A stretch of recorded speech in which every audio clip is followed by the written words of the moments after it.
qabda ta' 6 tunnellati droga kannabis f'nofs ta' baħar fuq dajsa li kienet fi triq ta' lejn Malta. F'aħbar irrappurtata bi prominenza fuq il-BBC jingħad li kienu l-awtoritajiet Griegi li interċettaw id-dajsa ftit il-bogħod mill-kosta ta' Kreta nhar it-tlieta li għadda.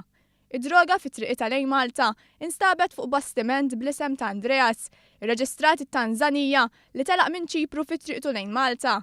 Rapporti fil-medja Griega rrappurtaw ukoll kif il-valur ta' droga fis-suq jammonta l 70 miljun euro. Kif jixet il-filmat tal-operazzjoni, l-awtoritajiet Griegi kellhom jaqtaw partijiet mill-bastiment biex kixfu parti mill-istiva li fija kien hemm moħbija 241 pakkett ta' droga.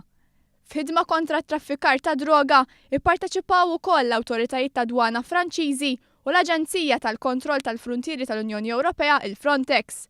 Brabta ma' din is-sejba ġew arrestati 6 persuni, aktarx Sirjani.